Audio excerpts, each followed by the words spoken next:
سلام دقي ما سلام كبلي دلي دي حز حزار موسيقى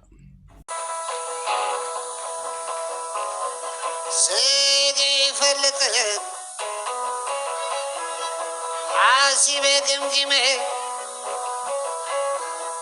يراقار جنبر ورتلو جمة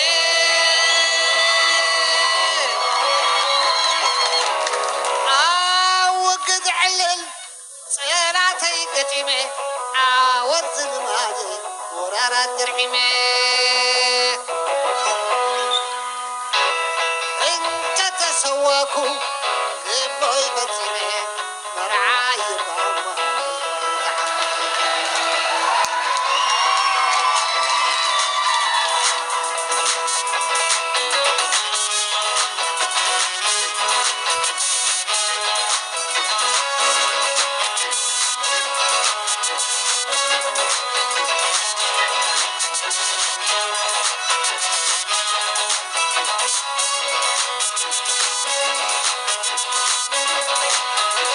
عايز هون مطر ورسخة متوبر أجل انت جافران انت يقدر سواتي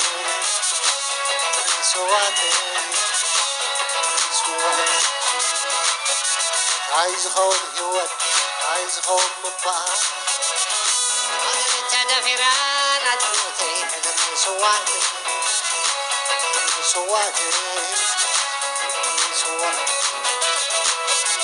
وصني دواتي جغرافي مرتي ورشاب عرب ناتي بس عبس وعرو جيغانو بصوتي عربنا تاريخي ورقاو الشمتي وعين حريرو هاي تفند موتي خبرتي سوا سيبنات موتي وعين حريرو هاي تفند موتي خبرتي سوا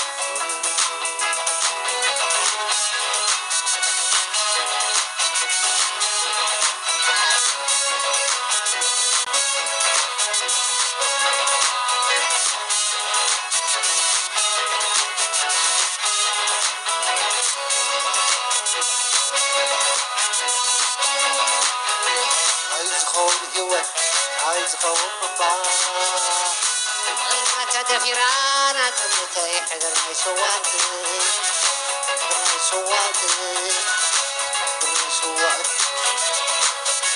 عايز هون مطار ورسخة متوبر عرف متى دفيرانا تمتي حذر سواتي بدم حربنياتات زعم ببتخلي وعصم تجيقانه تتحت بخلي زينا طفلك العالم خلفالي زينا طفلك العالم خلفالي جيتنا تحالفه جيتنا تخطالي عادي عادي جيتنا تحالفه جيتنا تخطالي عادي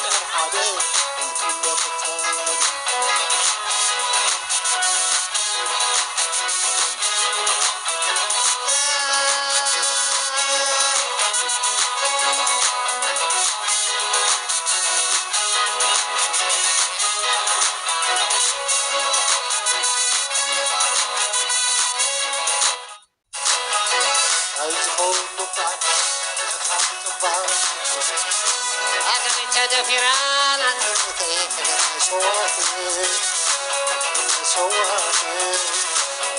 سواتي عايز هون هوت عايز هون مطر يركلك دفيران انت سواتي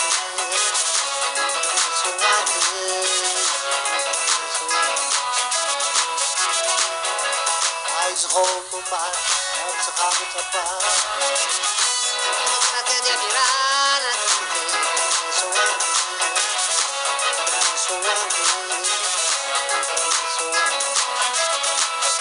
سجعي فلتت عاسبة جمجمة إيراقار جنبر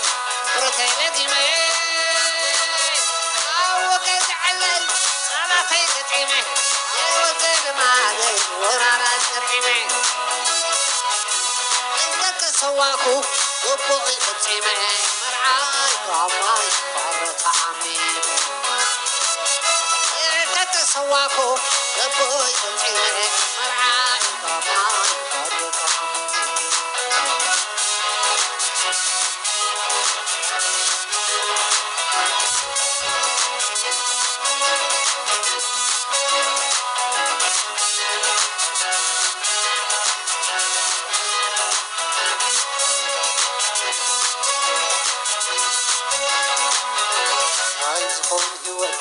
عايزهم مبار يعني تدفيران عدوتي سواتي سواتي سواتي عايزهم مبار أبسخ متبار فيران عدوتي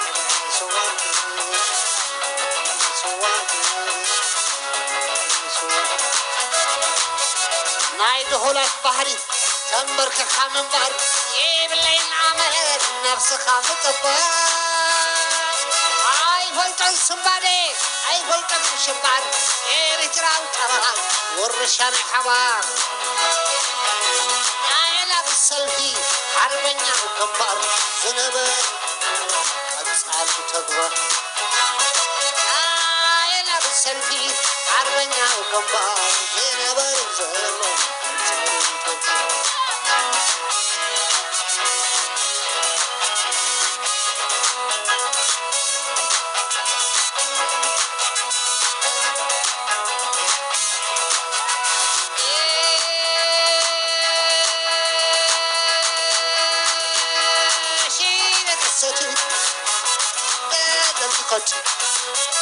شيدا من بركة من حليقة شيدا من الساحل من بركة شيدا من السرحين هاجا ما يكلمي شيدا من السمهر هاجا ما يبهر شيدا ما يدنكر هاجا ما يقبل شيدا كبسا جنب بسم علق على محمد فقله علق على محمد فقله أنت خشيده وعرني دنده أنت خورس جنقول فرس جنقول فرس وصايد جيبله أجمعي له أجمعي له صدق له أجمعي له ألو أجمعي له لا لا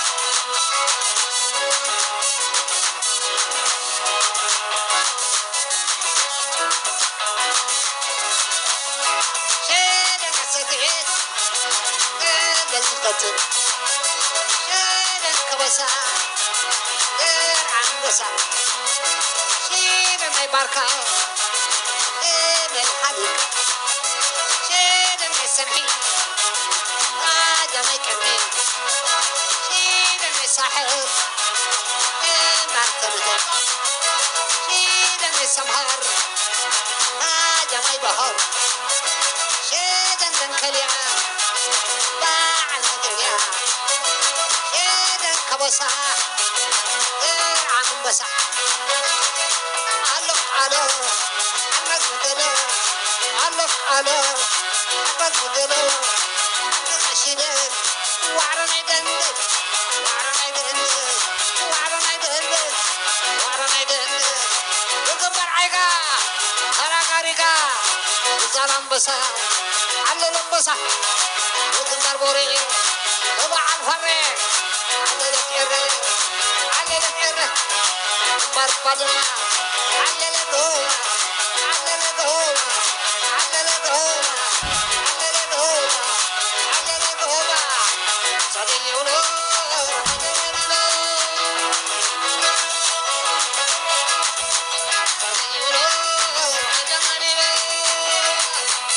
تاي كبل دلي أقدمه سلام عرفتي ني أبونا دكتور بركات منجستاب ني أبونا بحر دمساوي بركات منجستاب سلام عرفتي كجبرلو ቀዳምነት ማለት ደቂ ሰባት ንፍጠር ንሓልፍ ኣብዛ ምድሪ ዝነብር ሰብ የለን። ስለዚ ቀዳምነት ንስድራ ቤት ጽንዓት ሓፈሻ ንመላእ ህዝቢ ኤርትራ ከምኡ ንኣፍቀርቲ ሙዚቃ ንኣፍቀርቲ ባህሊ ንኣፍቀርቲ ኩሉ ነገር ማለት እዩ። ምክንያቱ ኣቦና በረኸት መንግስቲ ኣብ ኩሉ ነገር እዩ። ኣቦ ቃልሲ፣ ኣቦ ባህሊ፣ ኣቦ ስነ ጥበብ ኣብ ኩሉ ዓቕሚ ዘለዎ ኣቦ እዩ። ሰላም ዕርፍቲ ይግበረሉ። ሕጂ እንታይ እዩ ልክዕ እዩ ኣብዚ ለንቂነ ብዛዕባ እዚ ኣጋጢሙ ዘሎ ብኣቦና በረኸት መንግስቲ ኣብ ብዙሕ ርእይቶታት ናይ ሰባት ክንሰምዕ ቀኒና ዘን 2-3 መዓልታት ማለት እዩ። ሕጂ እዛ ክንሰምዓ ዝፀናሕና ደርፊ ናይ ኣቦና በረኸት መንግስቲ ኣብ እታ ሓንቲ ካብ ደርፍታት ንኣቦና በረኸት መንግስቲ ኣብ ተንቁፎ ብገለ ነቐፍቲ ኣካላት ማለት እዩ ኣብዛ ደርፊ እዚኣ እያ ዘላ እንታይ ይዓብስ ምንባር ወዘተ ዝብላ። ሕጂ ገለ ሰብ 9 ደቁ ኣብ ውሑስ ቦታ ወይ ኣብ ስደት ተቐሚጡ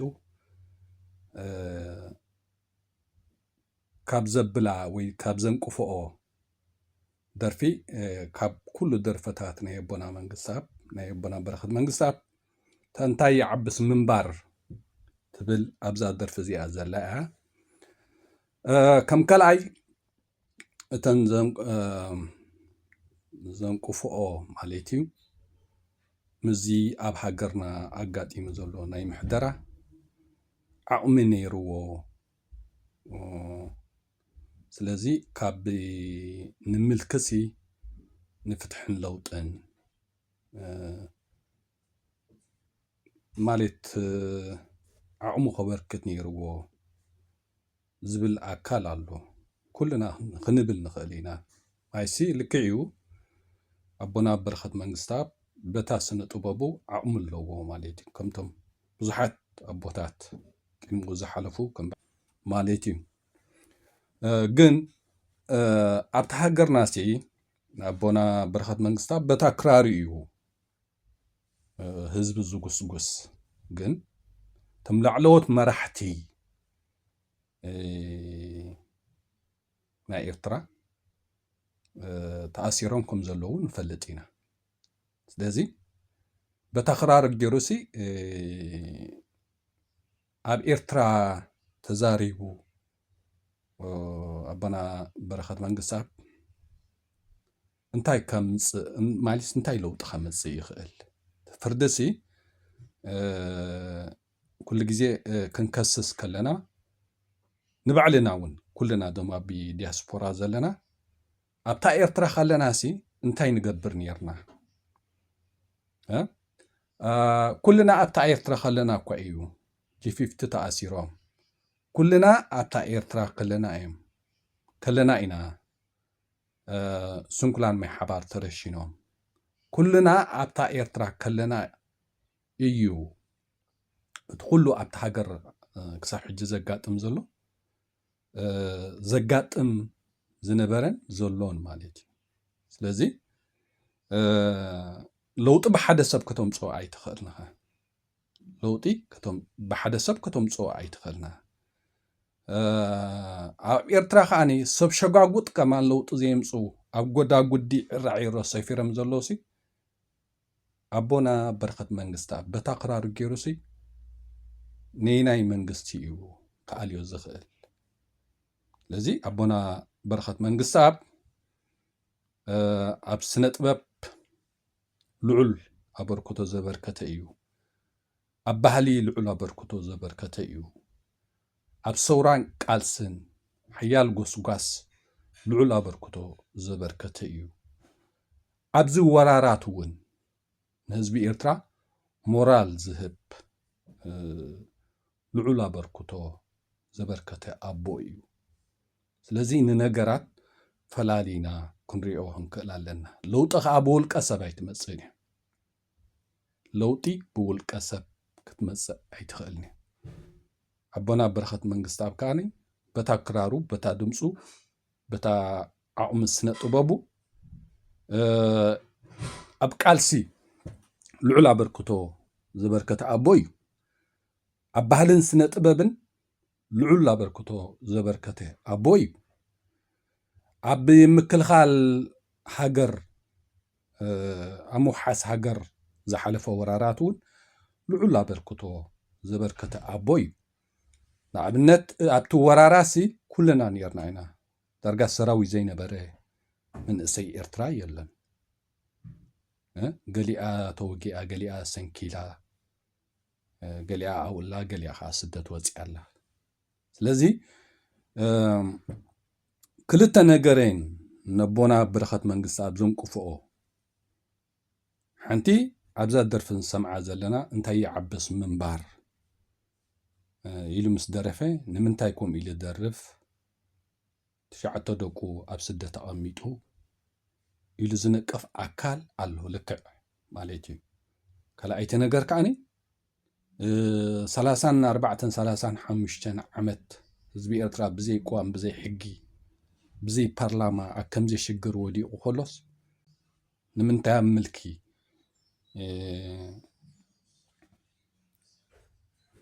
كأمن كيلو قال الكا الله جي نزن نقرات زي أنسي مالت قدلتات كله خالي فتصم صاب زبهال نقر يلا جي نتبزح زبركوتو نتن وحدات قدلتات ومنكفيتات نقول فلالي خاطر ينزل لك مالس فتصم صاب زبهال نقر يلا كلنا دك سبات مالتي قنا أبونا برخت منقست أبسي مالت فردن بعلى خاي كراري حيز اللهم برشقوت أيقونن سب شقاقوت بجملة مع عيرة تعسير مزلو تم لعلوت مرحتي نحزبا قنبار تم لعلوت مرحتي ناي إطرا مالتي سلزي نسوم كمان تزاريبهم أبتحاجر لوتي كم سوزي قالوا مش شقاقوت أمسي أبونا برخت منقست بتكرار جيروسي نينا جنراليو كوردو نينا بريزيدنتي كاليو لو تخاني ناي حبار دأمبر بولكي سب زراقاقت فتح لوتين يلن منالبات بولك أسب كبقاس يخال تبقي سوكو بولك أسبات يكوننسي بتم لعلوت مرحتي ناي إرترا تفتحن لوطن كو تبقيش نيرو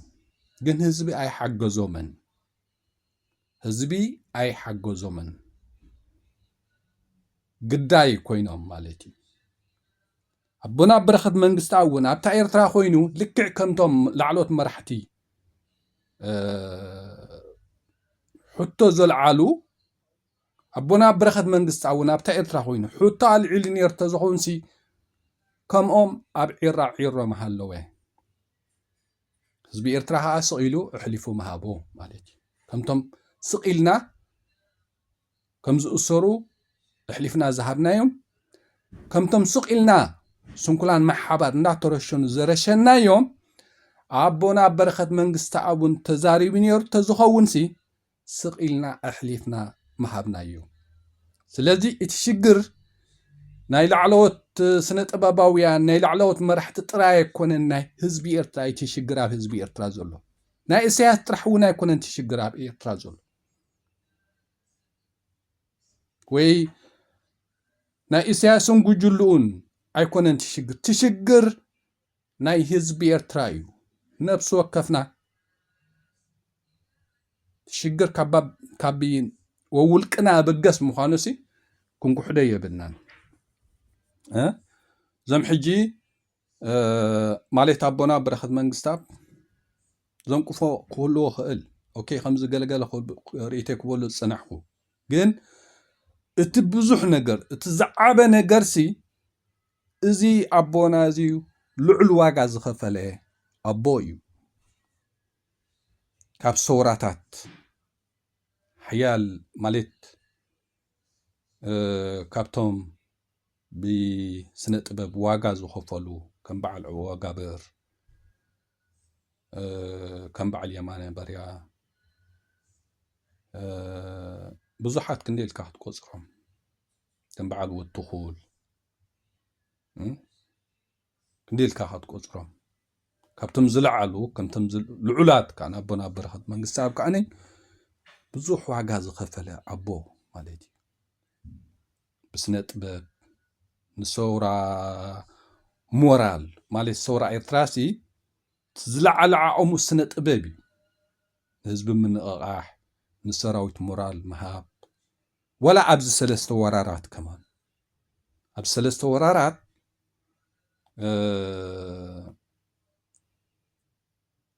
እቲ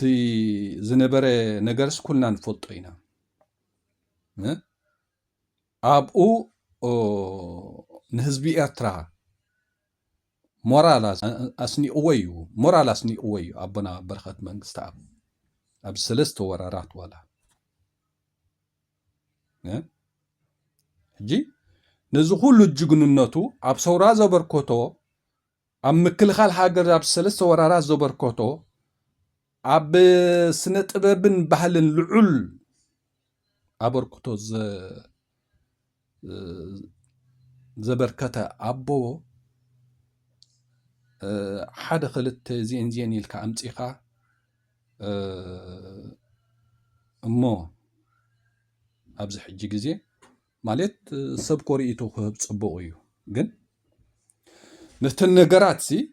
ሓደቲ ሙሉእ ሰብ ዝበሃል ነገር የሎን በቃ ሰባት ኮይና ኣብዛ ምድሪ ተፈጢርና ፐርፌክት ኮይኑ በቃ ዝሓልፋ ሰብስ የለን ሓራ ኣቦና በረኸት መንግስታት ዝኣሰሮስ ኤርትራዊ የለን ዝረሸሮ ኤርትራዊ የለን ለም በታክራሩ በታስነ ጥበቡ ገይሩ ግን ንሰውራ ሞራል ሂቡ ብዝለዓለ ብረቱ ኣልዒሉውን ተቃሊሱ ኣብ ጆብሃዲ ኣብ ህዝባዊ ግንባር ኣብ ኩሉ ዋጋ ዝኸፈለ ኣቦ እዩ ኣብ ምውሓስ ሃገር እውን ኣሪገ ኣይበለን ሳብዛ ናይ ዕረፍቲ ግዜኡ ኻነ ኣብ ስነ ጥበብ ንህዝቢ ሞራል መሃብ ኩሉ ነገር ባህሊ ምዕቃብ ማለት እዚ ኣቦ እዚ ብኩሉ ዋጋ ዝኸፈለ ኣቦ እዩ ሕጂ ተንክልተ ሃንቁፍኦ ዝኽእላ ኣምዳ ቀዲመ ርእይት ዝሃብ ኩሉ ኦኬ ንሱ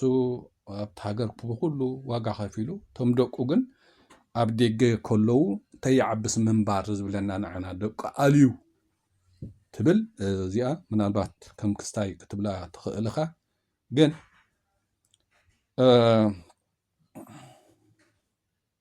እቲ ንሱ ዘበርክቶ ዘሎ ሓራይ ደቁ ኣብዚ ኣብ ኣሜሪካ ድዩ ኣካልእ ዲ ኣልይዎም ሓራይ ንስኻም ጉድለ ተወሲድካ ትኻልእ ንሱ ዘበርክቶ ዘሎ ኣብ ኤርትራ ኮ ክሳብ ሕጂ ካብ ሰውራ ድዩ ክሳብ ዛ ሕጂ ግዜ ማለት እዩ ደቆምን ነብሶምን ክንዚ ኣበርኪቶም ዘይፈልጡ ሰባት እኮ ኣለዎ ብዙሓት ማለት እዩ ኣቦና በረኸት መንግስታት ግን ካብ ሰውራ ብረቱ ሒዙ ዝረጋረግ ዝነበረ ክራሩን ዓቕምታት ብስነ ጥበብን ኩሉ ዝረጋረግ ዝነበረ ኣብዚ ሰለስተ ወራራት እውን ኣብታ ውሽጢ ሃገር ኮይኑ ህዝቢ ሞራል እንዳሃበ ማለት ቀሊል ኣይኮነን ተኣበርክቶ ማለት እዩ በቲ ሓደ ንስነ ጥበብ ምዕባይ በቲ ሓደ ንባህሊ ምዕቃብን ዝያዳ ማለት ኣነ ከም ሓቂ ማለት በኣና ዝግለፁ ሰባት ከማና ኣይኮኑን ማለት እዩ ማለት ጉድለት ዘይብሉ ሰብ የለን ወላ እቲ ምልኪ ስለምንታይ ተቐቢልዎ ፀኒሑ ኢልካ እውን ላዕለዎት መራሕቲ ምስ ሸጓጉጦም ዝነበሩ እንዳተኣሰሩሲ ከመይ እንታይ እዩ ክገብር ኣቦና በረኸት መንግስቲ ኣብ ተኸራሩ ሒዙስ እንታይ እዩ ክገብር ሓንቲ ክገብሮ ዝኽእል ነገር የለን ሕጂ እቶም ነቦና በረኸት መንግስቲ ኣብ ትነቕፉ ዘለኹም ሰባሲ ማለት ምንቃፍ ጽቡቕ እኮ ለሓንቲ እዚኣንሲ ኢልካ ነተንገለ ጉድለታት ዝስማዓኻ ዝኾነ ሰብ ርእይቶ ክህብ ጽቡቕ እዩ ግን ነቲ ብዙሕ ነገር ጽቡቕ ነገራት ነቲ ብዙሕ ነገር ኣበርክቶ ደምሲስካ በተንገለ ነገራት ነዚ ኣቦና ኣብዚ ናይ ዕረፍቲ ግዚኡ ዘይግባእ ቃላት መሃብ ኣዝዩ ጌጋ ኣይኮነን ዕድመ ልክዑ ዝተቃለሰ ዕድመ ልክዑ ዘበርከተ ኣቦ እሞ ዝኣሰሮ ይብሉ ዝረሸነ ይብሉ ዝቆተሎ ይብሉ ማለት ሰብ ኮይኑ ዓዲስ ገይሩ ኣብ ዝኸደላ ዕለት እኮ ማለት ማዕረውንዱ ክስታክ ትገብሮ ኣይግባእን ማለት እዩ ትቀንዲ ነገር ግን ኣነ ማለት ሓደ ትለውጢ ወላ ብሕጅውን ወላ ብሕጅሲ ብውልቀ ሰባት ዝረጋገጽ ፍትሕን ለውጥን የለና ኣብ ኤርትራ ብውልቀ ሰባት ኣይኮነንሲ ብጉጅለ ብላዕለዎት መራሕቲ እውን ተፈቲኑ ኣብ ኤርትራ ግዳይ ኮይኖም ምክንያቱ ትጸገም ናይ ስለምንታይ ትጸገም ናይ ህዝቢ ስለ ዝኾነ ማለት እዩ እቲ ጸገም ናይ ህዝቢ ስለ ዝኾነ ወላ ሕጂ ላዕለዎት መራሕቲ ልክዕ ከምተን ቀዳሞት ኣብ ሕግን ሕጋውነትን ዝኾነ ሕቶ ኣልዒሎም ንሕር ተበጊሶም እቲ ህዝቢ ከም ህዝቢ ነቲ ነገራት ደው ክብለሉ እንተዘይክኢሉ ኣይኮነን ሓደ ክልተ ከም በዓል ኣቦና በረኸት መንግስቲ ኣብ እሞ ብስነ ጥበብ ጥራሕ ዝነጥፉ ኣቦታት ኣይኮነንሲ ወላ ብሕጂ እውን ወላ በዓል ጀነራል ፊሊጶስ በዓል ጀነራል ወዲ ካሳ ልክዕ ከምቶም ጂ15 ሕግን ሕጋውነትን ዝብል እንተልዒሎም ህዝቢ እንተዘይሓጊዝዎምሲ ግዳይ ክኾን እዮም ሕጂ ትጸገምሲ ናይ ህዝቢ እዩ በቃ ከም ህዝቢ ትሽግር ኣብ ኤርትራ ዘሎ እቲ ሽግር ናይ ህዝቢ ናይ ባዕልና እዩ ወላ ናይ ኢሳያስ እውን ክትብሎ ኣይትኽእልና ኢሳያስ በትናቱ እኮ ጽቡቕ ገብር ኣለኹ ዝብል ሓሳብ ስለ ዘለዎ እኮ እዩ ማለት ዝኾነ መራሒ ከዓ ህዝቢ እዩ ደኣ እምበር ብውልቀ ሰባት ገለ ዝፍታሕ ነገርሲ ብዙሕ ነገር የለን ወላ ውልቀ ሰባት ኮነት ሃገር ሕጂ ዝኾነ ነገር ከካይዱ ክእሉ እዮም ውልቀ ሰባሲ ወላ ኢሳያስን ጉጅሉን ዝግበር ገይሮምሲ ማለት ምስኦም እዮም ዝውዕሉ ዘለዉ ወላ ስጉም ተወሲዶም ናይ ህይወት ሓደጋ ፈጺሞምሲ ብድሕሪኡ እቲ ህዝቢ ከም ህዝቢ ንሕግን ሕጋውነትን ደው ክብል እንተዘይክኢሉሲ እቶም ብኸምኡ ዝመፁ መራሕቲ እውን ልክዕ ከም ናይ ኢሳያስ ነቲ ሃገርን ነቲ ህዝብን ክሕዝዎሲ ተኽእሎ ኣለዎ ስለዚ ብሕጂ እውን ንውልቀ ሰባት ግድን ጥራሕ ዘይኮና ስታይ ክንገብር ዘለና ወይ ማለት ኩሉ ነገር ካብ ውልቀ ሰባት ኣይንጸበዮ ብሕጂ ማለት ዝሓለፈ ሓሊፉሉ ግን እቲ ለውጢ ብደረጃ ህዝቢ ተዘይኮይኑ ብውሕዳት ክረጋገጽ ኣይክእልኒ ብውሕዳት ይጅመር ህዝቢ እንድሕር ዘይሓጊዝዎም ልክዕ ከምዞም ጂ15 ብሕጂ እውን እቶም ውሕዳት ግዳይ ክኾኑ ይኽእሉ እዮም ስለዚ እቲ ለውጢ ናይ ህዝቢ እቲ ሽግር ኣብ ኤርትራ ዘሎ ናይ ህዝቢ እዚኣ ከም ኤርትራውያን ክንወስዳ ክንክእል ኣለና እምበር በዓል ኣቦና በረኸት መንግስታት ድምፃውያን እዮም ምንቕቓሒቲ ናቶም ቀንዲ ስርሖም በተቀራረቦም ገይሮም በተስነ ጥበቦም ገይሮም በትኹ ናቶም ሞያ ከዓነ ክላሽንን ክራርን ዓጢቖም ኣብ ሰውራ ዘረጋረጉ ዝነበሩ ዝተወሰነ ግዜታት ቂም ናብ ስዑድያ ምኻዱ ማለት እዩ ኣብ ጆሃ ዝነበረ ግዝኡ ድዩ ኣብ ህዝባዊ ግንባር ዝነበረ ግዝኡ ድዩ ስዑድያ ምስ ከደ እውን ቃልሱ ብስነ ጥበብ ገይሩ ነቲ ሰውራ ምሕያል ልዑል ኣበርክቶ ዝሰርሐ ኣቦ እዩ ልክዕ ከም ኣብዚ ወራራት ከዓኒ ከምዚ ኩልና ንፈልጦ ማለት እዩ ንህዝቢ ኤርትራሲ ሞራል ዝሃበ ኣቦ ኩሉ ነገር ብዙሕ ነገር ዘበርከተ ኣቦ ከም ሰብ ገለ መንቀፊ ክትረኽበሉ ከዓ ግድነት እዩ ወላ ሓንቲ ፍጹም ሰብ ዝበሃል የለን ኣብዚ ዓለም ሰብ ይፍጠር ይኸይድ ካብታ ዝተፈጠረላ ክሳብታ ዝኸደላ ዕለት 100% ዝበሃል ነገር የለን ዝኾነ ሰብ ማለት እዩ ግን ትዋና ነገር በዓል ኣቦና በረኸት መንግስቲ ኣብሲ ዝኣሰሩዎ ሰብ የለን ዝቆተልዎ ዝረሸንዎ ሰብ የብሎም ተዓቕምታቶም በቃ ናይ ስነ ጥበብ እዩ ስነ ጥበብ ንባህሊ ከመይ ትሰርሓሉ ንሰውራ ንህዝቢ እንታይ ተበርክተሉ ስለዚ ነቲ ዓቕምታቱ ወይ ነቲ ሞይኡ ኻንሲ ነቲ ሞይኡ ኣቦና በረኸት መንግስቲ ኣብሲ ልዕሊ ዓቐን ከማን ሰሪሕሉ እዩ ማለት እዩ ስለዚ ርእቶም ሃብ ጽቡቕ እዩ ልሓንቲ ግን ብኣገባብ ክኾን ኣለዎ ንዝኾነ ዋላ ብሕጂ ምክንያቱ ዋላ ክንቆፉ ከለዉ ትቐንዲ ብመዘንኦም ኣቦታት ዳ እምበር ብደቂ ደቆም ማለት ብሓጎታት በረኸት መንግስቲ ኣብሲ ቦና በረኸት መንግስቲ ኣብሲ ኣብ ሓጎ 9 ዓመት እዩ ሕጂ ወዱ ተኣክል ኣብ ልዕሊ ኣቦታትካ ዘይድሊ ዘረባ ክትዛረብ ጽቡቕ ኣይኮነን ብሕጂ እውን ንዝኾነ ሰብ ማለት እዩ ከም ርእይቲ ኣነ ክሕልፎ ዝደሊ ማለት ቲ ደስ ዝብለካን ዘይብለካን ክትዛረብ ብኣገባብ ወላ ሓንቲ ጽላእ ነገር የለን ግን ወላ ክትነቅፍ ከለኻሲ ማለት እኹል መረዳእታኻ ክህልወና ጽቡቕ እዩ ማለት ሕጂሲ ኣብ ኤርትራ ወላ ኣቦና በረኸት መንግስቲ ኣብሲ ኣብቲ ሃገር ለውጢ ከምፅእ ይኽእል ዓቕምስ በቃ ነይርዎም ንበል ልዕሊ እቶም ጀነራላት ኣብ ኤርትራ ዝነበሩ ተኣሲሮም ዘለዉ ድዩ ልዕሎም ድዩ ልዕሎም ኣይኮነን ልዕሊ እዞም መራሕቲ G15 ኣይኮነን ኣቦና በረኸት መንግስቲ ኣብ እቶም ላዕለዎት መራሕቲ ኸማንሲ ተኣሲሮም ኣበይ ኣለዉ 20 ገለን ዓመታት እቶም ብምልኦም መራሕቲ ናይ ህዝባዊ ግንባር እቶም ብምልኦም ላዕለዎት መራሕቲ ናይ ኤርትራስ ኣበይ ኣለዉ ኩሎም ኣብ እስር ቤት ገሊኦም ኣብ ወሳቀይ ኣለዉ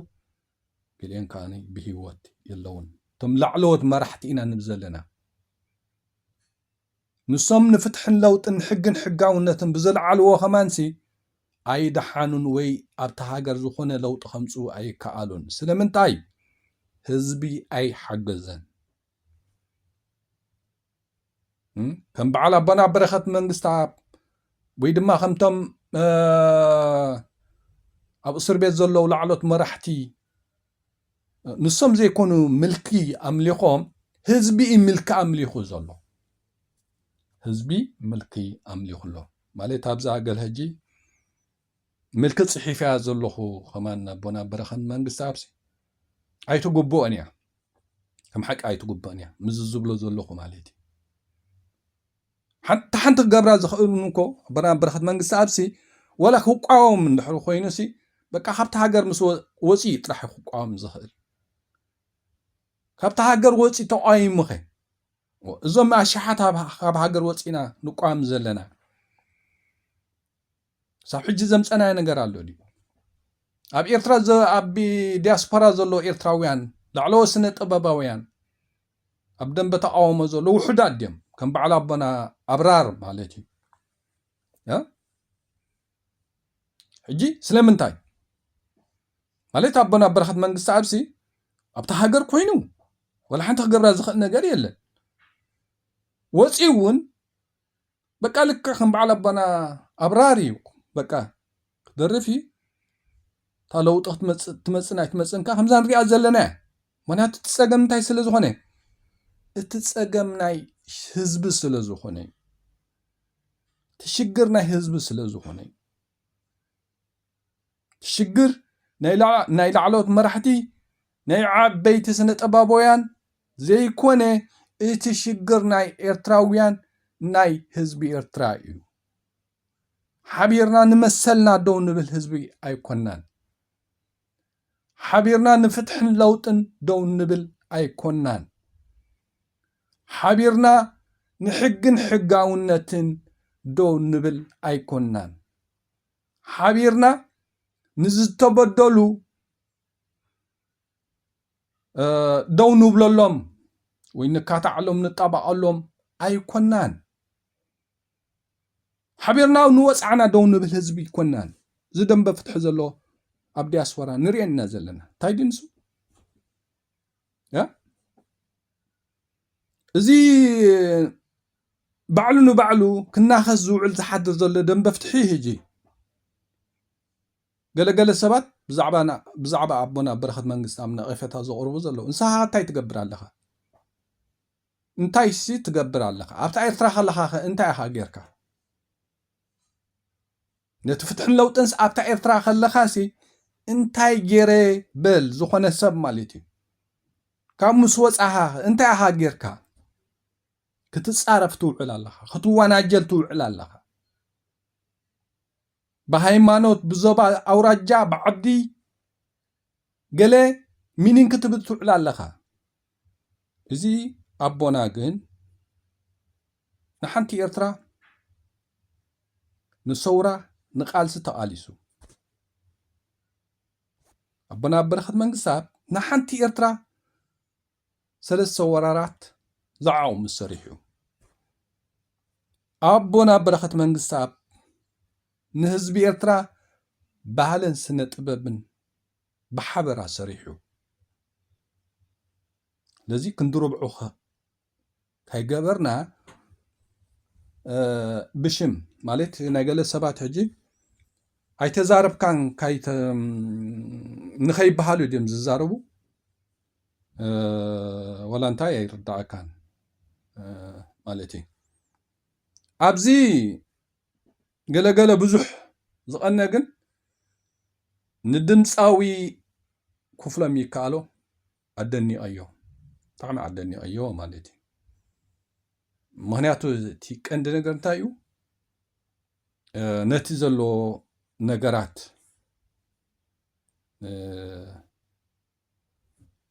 ሰጊሩ ማለት ሲ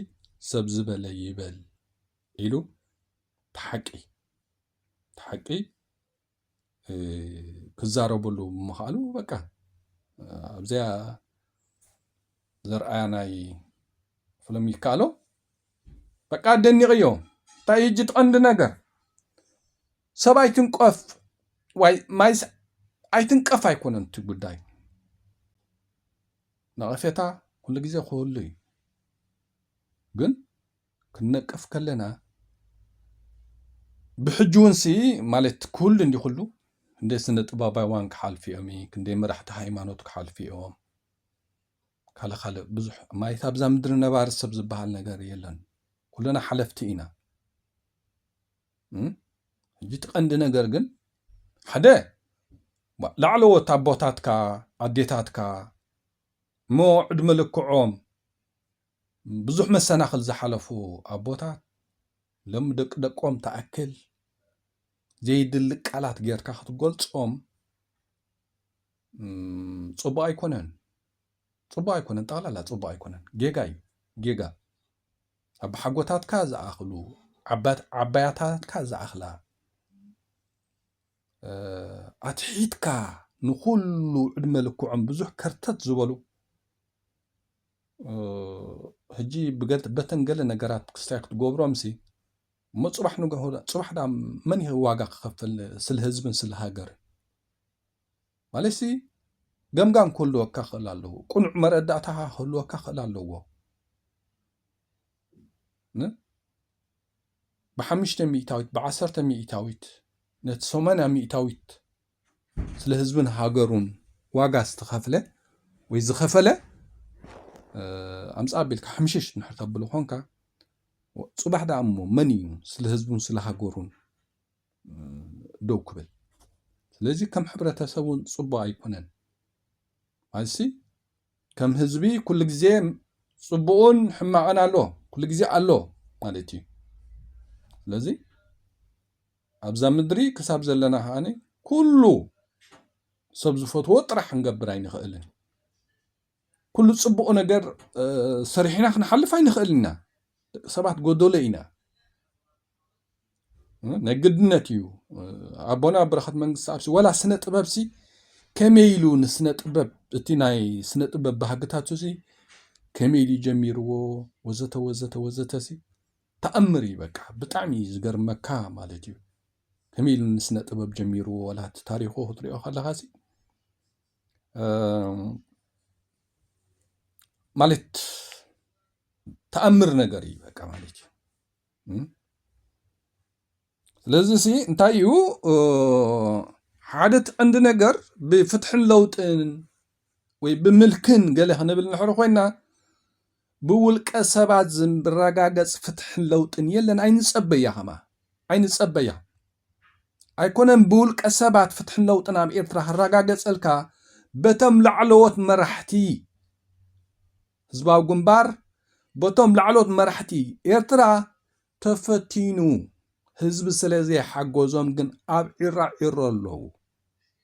سلازي فتح اللوطن بول كسبات فتح اللوطن بول كسبات وي بوحدات جوجله كرغاغص ايكلني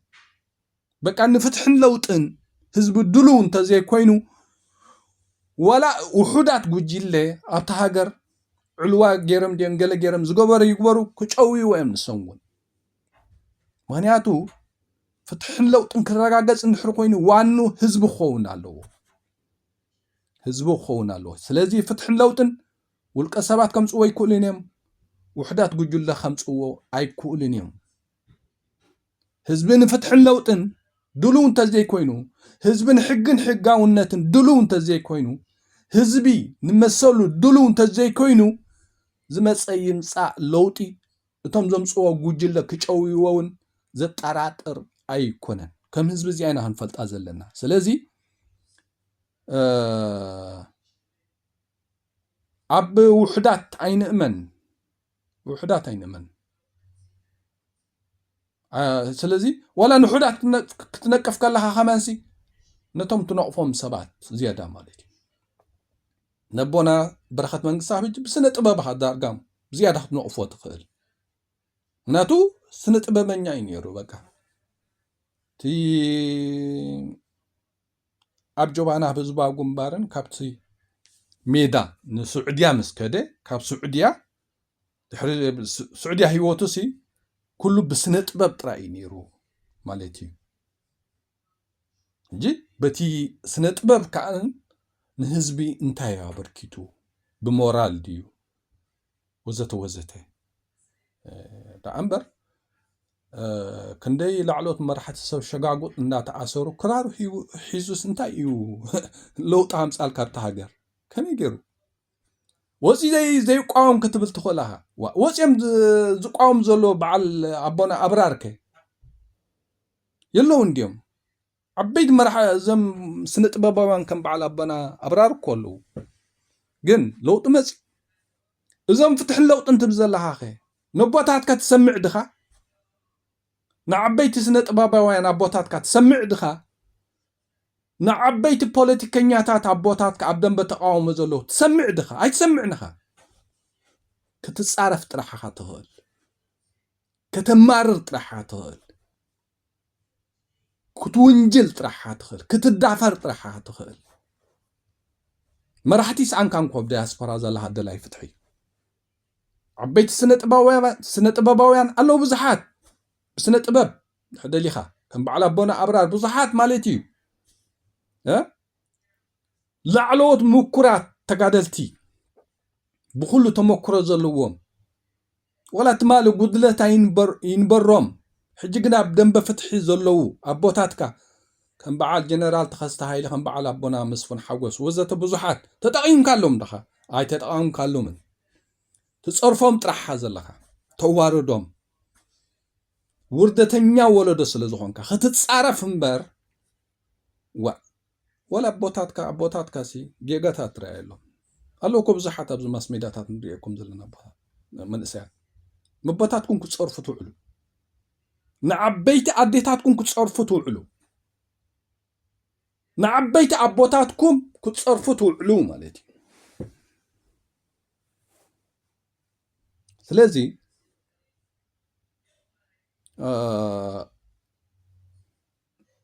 تفتحن لو تنسي أمزاصو سنفلطو بخميك مسخ بخميك راغاغص خالسي برديت امبر بغمت كمص ايكالني فصم ايكالني ايكال زدم بفتح نري زلنا دم بفتح كوي مرحت هيمانه يخبر عبيت سنه طباباوي انا يخبر عبيت بوليتيكانياتات ايخبر عبيت ولد ايخبر كابيز مص ولد ايو يتحسسبنا له بقى يتحسسبنا له